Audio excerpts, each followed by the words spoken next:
تبارك الذي نزل الفرقان على عبده ليكون للعالمين نذيرا.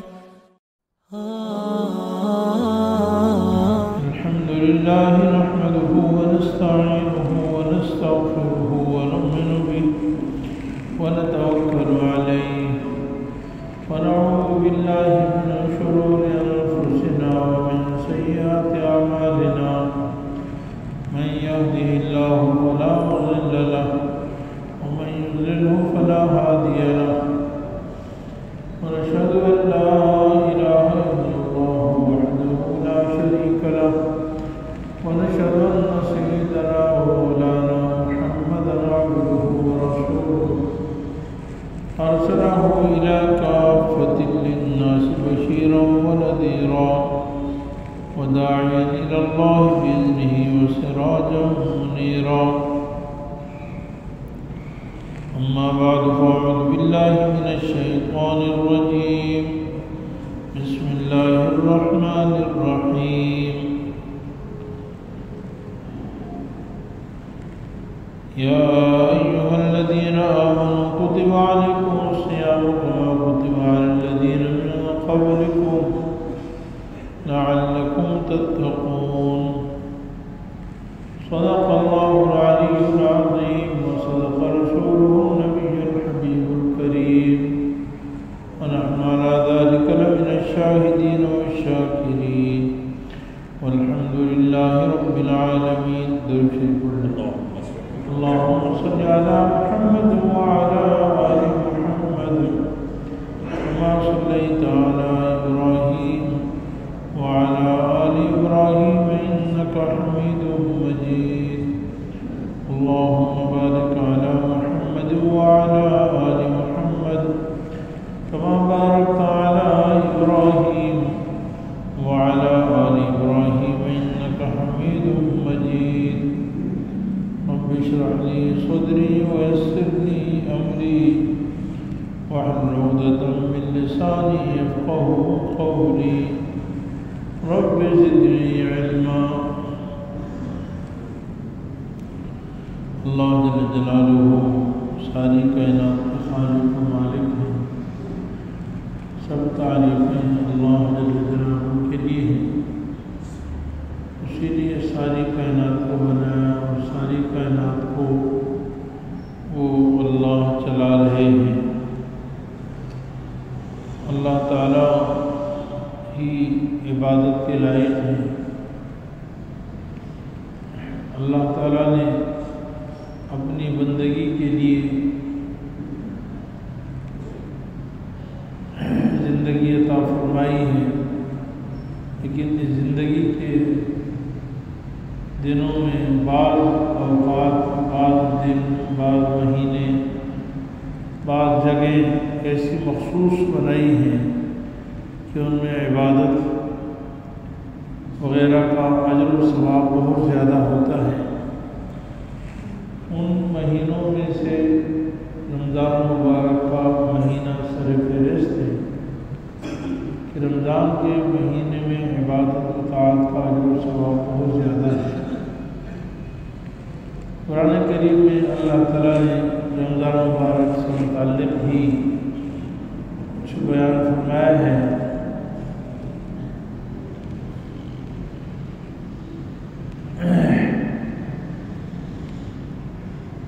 اللہ تعالیٰ اپنے فضل سے ہمیں عمل کرنے کی توفیق عطا فرمائے.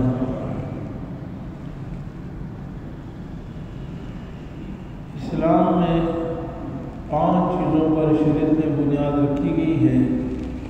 بخاری شریف کی پہلی حدیث ہے کتاب العلم کی، بنیاد اسلام علی 5. اسلام کی بنیاد 5 چیزوں پر ہے. شہادت لا الہ الا اللہ وان محمد رسول اللہ وإقام الصلاة وإيتاء الزکاة وصوم رمضان وحج البیت من استطاع الیہ سبیلا. یعنی اسلام کی بنیاد 5 چیزوں پر ہے. ان میں سے سب سے پہلا تو عقیدہ ہے لا الہ الا اللہ محمد رسول اللہ، یعنی اس بات کی گواہی دینا کہ اللہ کے سوا کوئی عبادت کے لائق نہیں، اور یہ گواہی دینا کہ سیدنا محمد صلی اللہ علیہ وسلم اللہ کے رسول ہیں۔ دوسرے نمبر پر نماز قائم کرنا، تیسرے نمبر پر زکوٰۃ دینا، اور چوتھا نمبر ہے روزے رکھنا، رمضان کے روزے رکھنا، اور پانچویں چیز ہے بیت اللہ کا حج کرنا۔ یہ پہلی چیز کا تعلق عقیدے سے ہے، اور باقی چار چیزوں کا تعلق عبادات سے ہے، یعنی یہ وہ چیزیں ہیں جس سے آدمی کو مسلمان ہونا پتہ چلتا ہے، اور یہ اسلام کی بنیاد ہے۔ کسی چیز کی آپ عمارت کھڑی کرتے ہیں نا، بلڈنگ کھڑی کرتے ہیں، اس میں ایک بنیاد کھڑی کی جاتی ہے۔ مکمل اسلام نہیں ہے، کیونکہ عمارت ہم جو بناتے ہیں اس کی بنیاد ہوتی ہے، بنیاد کے اوپر بڑی عمارت ہوتی ہے، بلڈنگ ہوتی ہے، ایک منزل، دوسری منزل، تیسری منزل، پھر وہ کمرے ہوتے ہیں، دروازے ہوتے ہیں، رنگ روغن ہوتا ہے، بہت ساری چیزیں ہوتی ہیں، تب عمارت بنتی ہے۔ وہ ہے کہ یہ عبادات جو 5 شمار کی ہیں، پہلا عقیدہ ہے، 5 اصول ہے، اور 4 عبادتیں ہیں، یہ وہ ہے کہ اسلام کی بنیاد ہے۔ کیا مطلب کہ جب آدمی مسلمان ہوتا ہے تو یہ اس سے بنیاد ہو جاتی ہے، اگر یہ چیزیں ہوں گی وہ ہے کہ وہ مسلمان ہے، اگر یہ چیزیں بھی نہیں تو اسلام ہے۔ وہ بات معاشرت، معاملات، اخلاق، سیاست و حکومت، وہ بات کی چیزیں ہیں، اور وہ بھی اسلام کا حصہ ہے، یہ بنیاد ہے۔ ساری عمارت کا دار و مدار جو ہے وہ بنیاد پر ہوتا ہے، بنیاد ٹھیک ہے تو عمارت بھی مضبوط ہوتی ہے، اور اگر بنیاد کمزور ہے تو عمارت بھی کمزور ہوتی ہے۔ مطلب یہ کہ ایک آدمی نماز روزے میں ہی کمزور ہے تو معاملات میں تو پھر بالکل نہیں ہے، تو زیرو ہے، معاملات تو مشکل ہیں، اور اگر نماز روزے ہیں تو پھر اگلی چیزوں میں بھی انشاءاللہ کامیاب ہوگا۔ اس لیے علماء یہ بھی فرماتے ہیں کہ سب سے پہلا حساب نماز ٹھیک نکلے گی تو باقی معاملات بھی ٹھیک نکلیں گے، نماز ہی نہیں تو پھر باقی معاملات کو کیا کرتے ہیں۔ تو بہرحال اس میں سے چوتھی چیز جو بیان فرمائی وہ رمضان کے روزے، اور یہ بھی فرض ہے، اسلام کی بنیاد میں داخل ہے، اور اللہ رب العالمین قرآن کریم کی اس آیت میں مجھے اور آپ کو سمجھاتے ہوئے فرما رہے ہیں کہ یہ صرف اس امت کی خصوصیت نہیں ہے، بلکہ جس طرح نماز ساری امتوں میں فرض تھی، اسی طرح روزے بھی ہر امت میں فرض تھے۔ علماء فرماتے ہیں کہ سیدنا آدم علیہ السلام سے لے کر سیدنا محمد مصطفیٰ صلی اللہ علیہ وسلم ہر امت میں روزے فرض ہیں۔ ہاں کیفیت، وقت، ٹائمنگ، ترتیب، احکام یہ مختلف ہو سکتے ہیں۔ جیسے حضرت عیسیٰ علیہ السلام کے والدہ نے، ان کے بارے میں آتا ہے جب وہ حضرت عیسیٰ علیہ السلام پیدا ہوئے، اللہ تعالیٰ نے ان کی والدہ سیدہ مریم سے خود ہی یہ کہا کہ جب تم کسی انسان سے ملاقات کرو فقولی انی نذرت للرحمن صوما فلن اکلم اليوم انسیا، میں نے اللہ تعالیٰ کے لیے نظر مانی ہے روزے کی، لہٰذا آج میں بات نہیں کروں۔ یعنی کوئی اس زمانے میں روزے کا ایک طریقہ یہ تھا کہ بات نہ کرنا، بات نہ کرنے کا یہ بھی روزے کا طریقہ تھا، چپ کا روزہ، خاموش۔ ہر زمانے میں مختلف ترتیب ہو سکتی ہے، تو بہرحال پچھلی امتوں میں بھی روزہ تھا، یعنی وہ ایک الگ نوعیت میں بیان کی، میں نے بیان کی، ہر امت میں مختلف انداز ہے، یعنی 100 وصال یہ ہو سکتا ہے کسی شہر میں ہو بھائی کئی دن اکٹھے روزے رکھنا، یا وقت کی طوالت ہو، جیسے ہمارے یہاں صبح صادق سے مغرب تک ہے، کسی شہر میں مغرب صبح صادق سے عشاء تک ہو، یہاں نہیں ہوا کسی شہر میں، ترتیب میں فرق ہو سکتا ہے۔ مقدار جیسے ہمارے یہاں ایک مہینہ ہے، ہو سکتا ہے پچھلی امتوں میں مہینہ ہو، مہینے سے کم ہو، چند دن ہو، لیکن ہر روزے پچھلی امتوں میں فرق ہے۔ فرمایا یا الذین آمنوا کتب علیکم الصیام، میرے عزیز بھائیو اللہ تعالیٰ اتنے مہربان ہیں، اللہ تعالیٰ حاکم ہیں، خالق ہیں، مالک ہیں، وہ تو چاہیں تو جبراً حکم دے سکتے نا بھائی، روزہ تم پر فرض ہے رکھو اے لوگوں، لیکن اللہ تعالیٰ بہت پیار سے سمجھا کر فرماتے ہیں، یہ اللہ کا پیار ہے، اللہ کی محبت ہے۔ فرماتے ہیں اے ایمان ہو، نے سب سے پہلے تو مجھے اور آپ کو جھنجھوڑا ہے اور تنبیہ کی ہے کہ میرا اور آپ کا ایک بہت بڑا رشتہ ہے، اور وہ ایمان کا رشتہ ہے، یعنی میرا اور آپ کا اللہ تعالیٰ کے ساتھ ایک بہت بڑا رشتہ ہے، اور وہ ہے ایمان کا رشتہ، یہ بہت بڑا رشتہ ہے، کیونکہ اس کائنات میں اس سے بڑا کوئی رشتہ نہیں ہے۔ ایک آدمی کسی شخص کسی ذات کو اپنا خدا مان لے، اپنا معبود مان لے، اپنا مشکل کشا مان لے، حاجت روا مان لے، رب العالمین تسلیم کر لے، اتنا بڑا رشتہ اس کائنات میں ہمارا اللہ کے سوا کسی سے نہیں ہے، نبی سے نہیں ہے، ولی سے نہیں ہے، بادشاہ سے نہیں ہے، حاکم سے نہیں ہے۔ اس لیے ہم کس کے سامنے جھکتے ہیں؟ صرف اللہ کے سامنے۔ کس کے سامنے جھکتے ہیں بھائی؟ صرف اللہ کے سامنے۔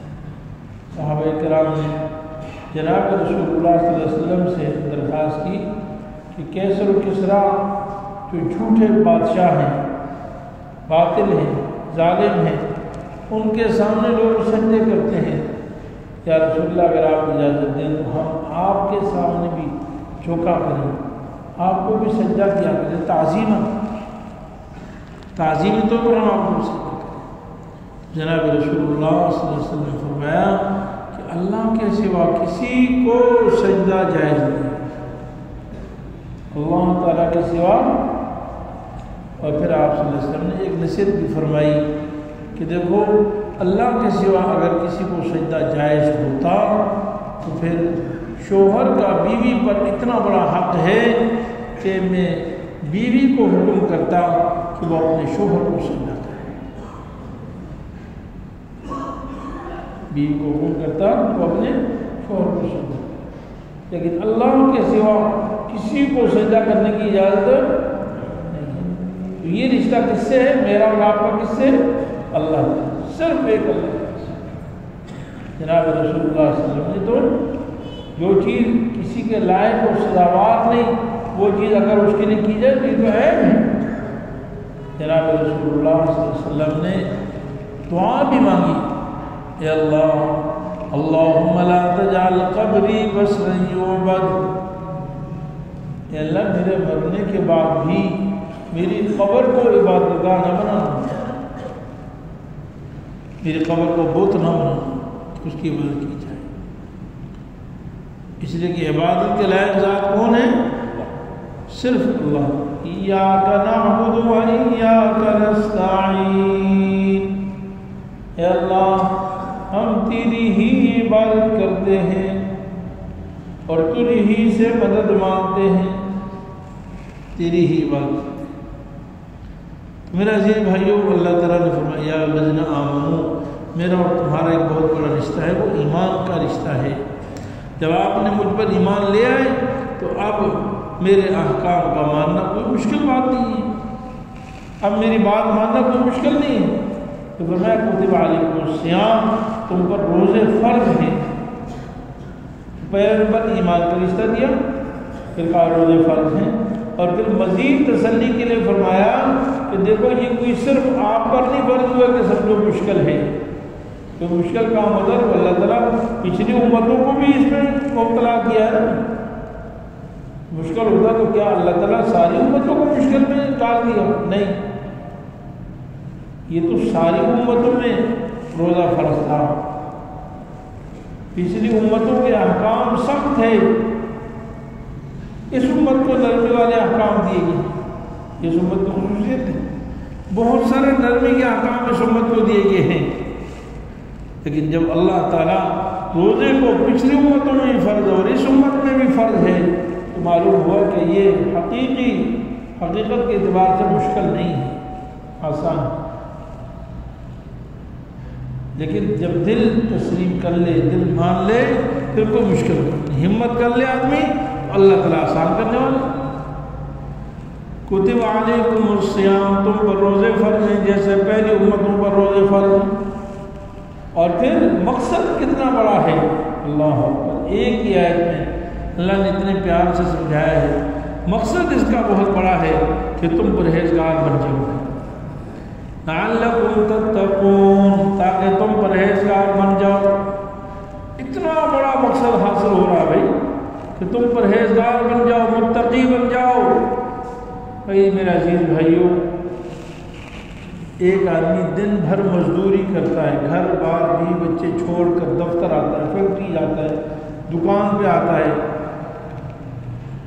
کسی دور جگہ پہ جاتا ہے، دن بھر محنت کرتا ہے، روڈ پہ محنت کرتا ہے، بعض دفعہ دن بھر پتھر اٹھاتا ہے، سیمنٹ کی مزدوری کرتا ہے، دوسروں کی کڑوی کسی باتیں سنتا ہے، کیوں؟ اس کے سامنے مقصد ہوتا ہے اور وہ ہے مہینے کے بعد کی تنخواہ، کیونکہ اس کی نظر میں یہ ساری تکلیفیں کم ہیں اور اس کو جو مہینے بعد تنخواہ ملنے والی وہ نفع زیادہ ہے، اس کے ساتھ اس کی بے شمار ضرورتیں ہیں، بچوں کی ضرورتیں۔ اب اگر ایک آدمی اپنے بیوی بچوں کے بعد دن بھر گھر بیٹھا رہے اور ایک کہتا ہے میں تو بچوں سے پیار کرتا ہوں، میں تو گھر والوں سے پیار کرتا ہوں، میں تو گھر میں رہتا ہوں، میں نہیں جاتا محنت مزدوری، اور مہینے کے بعد گھر میں خرچہ نہ ہو، کھانے پینے کچھ نہ ہو، تو وہی بیوی بچے ہی اس کو کہیں گے کہ تو کیا کر رہا ہے یہاں پہ بیٹھا۔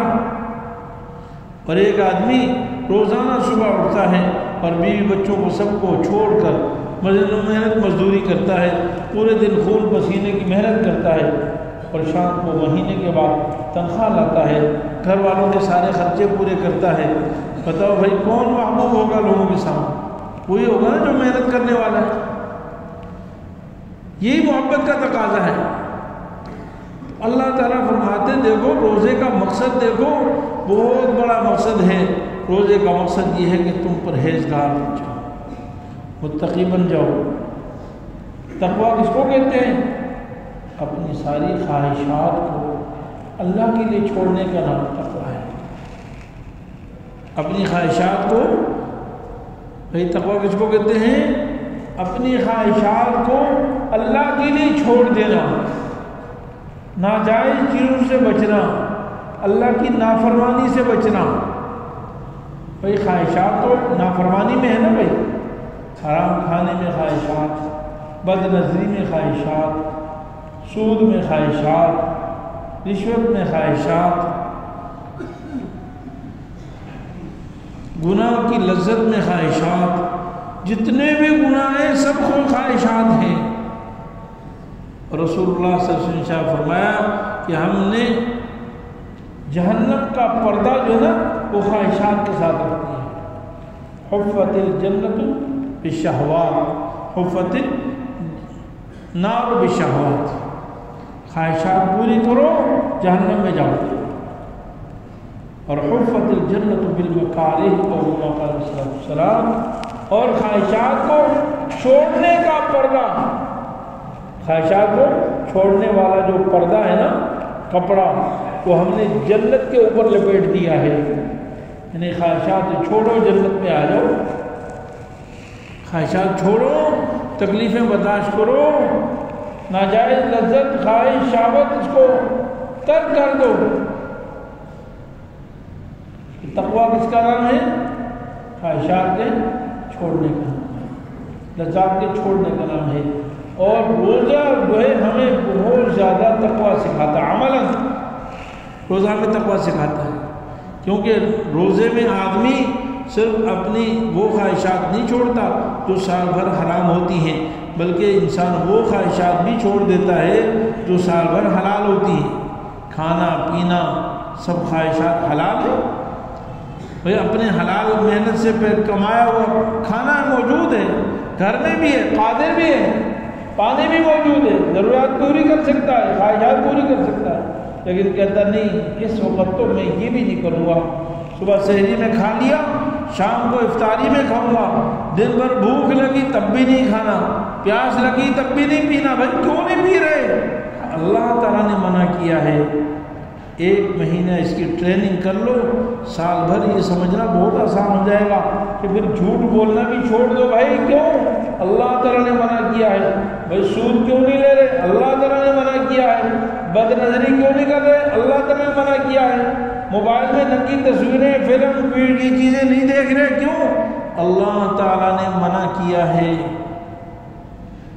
جس اللہ تعالیٰ کے روٹی پانی کے منع کرنے کے باوجود، منع کرنے کی وجہ سے، باوجود بھوک لگے، باوجود پیاس ہونے کے، طلب اور طلب بھی ہے، قدرت بھی ہے، تب بھی اللہ تعالیٰ کی حکم پورا کر رہا ہے، تو پھر سال بھر کیوں گناہ کرتا بھائی؟ فرمایا روزے کا مقصد بہت اونچا ہے، اسی لیے لیت العان سے کام نہیں لینا کہ روزہ رکھنا ہے نہیں رکھنا میں سوچوں گا. نہیں، روزہ تو رکھنا ہے. مر جاؤں گا، جان چلی جائے، کچھ بھی ہو جائے، مشقت ہوگی تو کیا ہوگا، میں ہر حال میں روزہ رکھوں گا. ہاں شریعت نے کہ رخصت دی ہے، اس کی بات میں نہیں کر رہا ہوں. مطلب جہاں رخصت نہیں ہے وہاں جان دے دوں گا، روزہ نہیں چھوڑوں گا انشاءاللہ. اور جہاں رخصت ہے پھر ٹھیک ہے. شریعت نے آپ کو کسی موقع پر اگر اجازت دی ہے، مسافر ہے، مریض ہے، اتنا کہ روزہ رکھنے پر قادر ہے، وہ الگ بات ہے. لیکن شریعت نے رخصت نہیں دی اور پھر کوئی کہہ رہا بھائی نہیں رکھو روزہ، یہ کر لو وہ کر لو. لوگ کہہ رہے ہیں بھائی کوئی اتنا کیوں رکھ رہے ہو؟ نہیں، پھر میں کسی کی بات نہیں مانوں گا. اس کا میرے یہ عزم کرنے. تو تقویٰ حاصل ہونے کا بہت بڑا ذریعہ ہے. اس لیے مقصد کو دیکھنا چاہیے، اس لیے روزے کا اہتمام کرنا چاہیے. اللہ تعالیٰ نے بڑی تاکید سے فرمایا. اور پھر دوسری بات یہ ہے کہ تقویٰ جو ہے نا یہ معمولی چیز نہیں. تقویٰ اللہ کے قرب کا ذریعہ ہے، اللہ تعالیٰ کی محبت کا ذریعہ ہے. فرمایا قرآن کریم میں ان اولیاءہ الا المتقون. اس کائنات میں اللہ کا ولی اگر پہچاننا چاہتے ہو، اللہ کا ولی کون ہے؟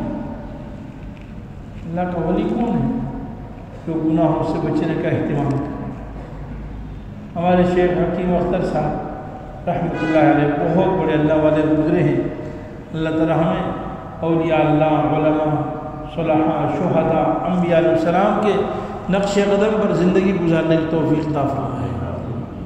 حضرت تو یہ تک فرماتے تھے کہ سامنے نامحرم عورت جا رہی ہے، خوبصورت عورت جا رہی ہے، دل چاہ رہا ہے کہ دیکھوں، لیکن بس دل ہی دل میں اللہ سے بات کر لی، اللہ سے راز و نیاز، دل ہی دل میں اللہ سے راز و نیاز، مخلوق کے لیے نہیں، کوئی دیکھ رہا ہے اس وجہ سے نہیں. اور پلکیں جھکا دی کہ بھائی اللہ ناراض ہوتے ہیں. موبائل کھولا، اسکرین پہ خوبصورت عورت آ گئی، فحاشی اریانی کی تصویر آ گئی، دل ہی دل میں فوراً کہہ دیا کہ بھائی میرے اللہ ناراض ہوتے ہیں، اور نگاہ نیچے کر لی. فرمایا بس پلکیں جھکاؤ، عرش مولا پہ پہنچ جاؤ، ولی اللہ بن جاؤ. بھائی ولی اللہ بننے کے لیے فرمایا کوئی لمبے چوڑے ذکر و اذکار کی ضرورت نہیں، وہ بھی چیز کرنے چاہیے. لیکن لوگ سمجھتے ہیں کہ شاید ذکر و اذکار کرتے جاؤ گناہ کرتے جاؤ. اب گناہوں کے ساتھ تو ذکر و اذکار اور اس طرح نفلی عبادات بالکل فائدہ نہیں دیتی. یہ ایسے ہے جیسے دودھ میں زہر ملا دیے جائے. اب دودھ جتنا بھی ہو لیکن جب اس میں زہر ملا دی جائے وہ کارآمد ہے، وہ بیکار ہے. ایک آدمی ذکر و اذکار تو کثرت سے کرتا ہے لیکن گناہوں سے باز نہیں آتا. فرمایا سب سے بڑا متقی وہ ہے جو اپنے آپ کو گناہوں سے بچاتا ہے. تو میرا عزیز بھائیو، تقوی بہت بڑا اونچا مقام ہے. متقی لوگ اللہ کے دوست ہیں. قرآن کریم کی اس آیت میں جو میں نے تلاوت کی 12ویں پارے کی آیت ہے، ان اولیاء الا المتقون، اللہ کے دوست صرف پرہیزگار لوگ ہیں. ان اولیاء، اللہ کے دوست صرف پرہیزگار متقی لوگ ہیں. لیکن اکثر لوگوں کو پتہ نہیں، ولیکن اکثر الناس لا یعلمون، لوگ پتہ نہیں کیا سمجھتے ہیں کہ متقی اللہ کا دوست کیسے بن سکتا.